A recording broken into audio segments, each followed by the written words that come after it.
22 নং মন্দিৰ সমষ্টিৰ উদীয়মান যুৱক হুমায়ুন কবিৰে পুনৰ এবাৰ প্ৰমাণ কৰিলে মানৱতা আজিও জীয়াই আছে। বৰপেটা জিলাৰ কলগাছিৰ ৰাজচক্ৰৰ অন্তৰ্গত জনতা বজাৰৰ সমীপত যোৱা 22 তাৰিখে নিশা সংঘটিত এক ভয়ংকৰ অগ্নিকাণ্ডত এটা পৰিয়ালৰ ঘৰ সম্পূৰ্ণৰূপে জুইত জাপ যায়। ঘৰৰ এটা সামগ্ৰীও উদ্ধাৰ কৰিব পৰা নাযায়। এক মুহূৰ্ততে সকলো হেৰুৱাই নিঃস্ব হৈ পৰে পৰিয়ালটো। প্ৰচণ্ড শীতৰ মাজত খোলা আকাশৰ তলত দিন ৰাতি কটাবলগা হোৱা এই পৰিয়ালটোৰ কষ্ট উপলব্ধি কৰি তেওঁলোকৰ কাষত থিয় দিয়ে উদীয়মান যুৱক হুমায়ুন কবিৰ। দুখৰ এই সময়ত নীৰৱ নাথাকি আজি হুমায়ুন কবিৰে ভুক্তভোগী পৰিয়ালটোৰ ঘৰলৈ গৈ নিত্য প্ৰয়োজনীয় সামগ্ৰীৰ লগতে টিনপাত, কম্বল, শীতৰ বস্ত্ৰৰে সহায় আগবঢ়ায়। তেওঁৰ এই মানৱীয় পদক্ষেপে পুনৰ এবাৰ সমাজত আশাৰ পোহৰ জ্বলাই তুলিছে। স্থানীয় ৰাইজে কৈছে, এই ধৰণৰ যুৱকেই সমাজৰ প্ৰকৃত সম্পদ।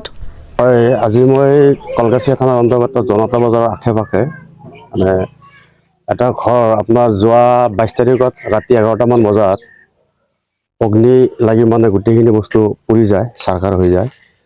তো এনেকুৱা এটা পৰিস্থিতি হৈছিল, মানে এটা সূতা ওলাব পৰা নাই ঘৰখনৰ পৰা।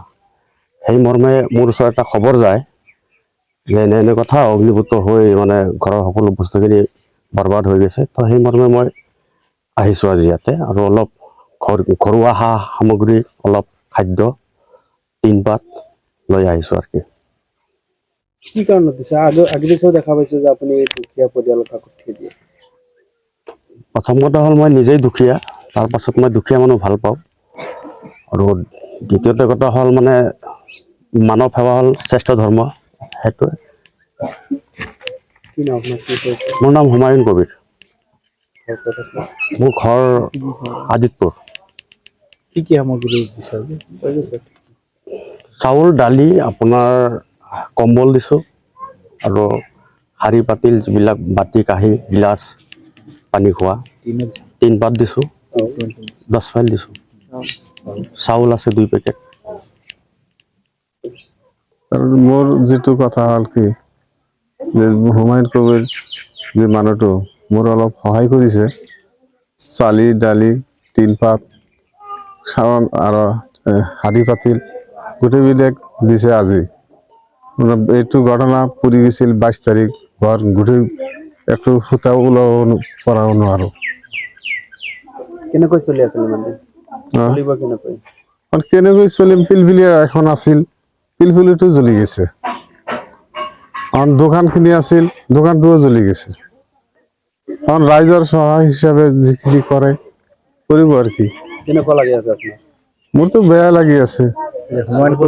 হুমায়ুন কবিৰ ছাৰ যিটো দিছে সেইটো মোৰ ভাল লাগছে আৰু কি, ভাল লাগিছে। হয়, নমস্কাৰ।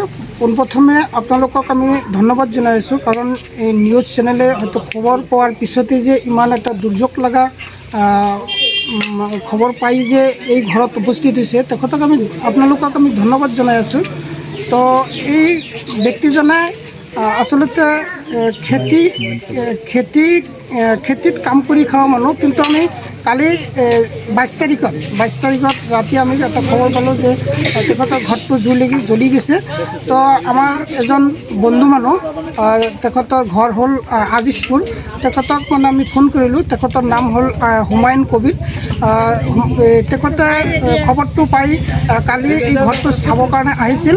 অহাৰ পিছতে আজি 17-18 হাজাৰ টকাৰ সামগ্ৰী এই ঘৰত লৈ আহিছে। তেখেতক আমি তেখেতে লৈ আহিছে টিনপাত লৈ আহিছে, আৰু চাউল 2 পেকেট লৈ আহিছে, আৰু ৰান্ধি খাবলৈ হাঁড়ি পাতিল যে লাগে মানে গোটেই বস্তুবিলাক লৈ আহিছে, আৰু দাউল মানে লৱণ যিবিলাক লাগে মানে চব মানে বস্তু দি দিলে। তেখেতক আমি আমাৰ অন্তৰৰ পৰা তেখেতক ধন্যবাদ জনাইছোঁ, কাৰণ ইমান প্ৰতিনিধি আছে, কিন্তু আমাৰ ঘৰৰ ওচৰতে কিন্তু প্ৰতিনিধি আছে, কিন্তু সেইবিলাক মানুহে কিন্তু এতিয়ালৈকে এই ঘৰতে হয়তো কাণ সাৰ দিয়া নাই।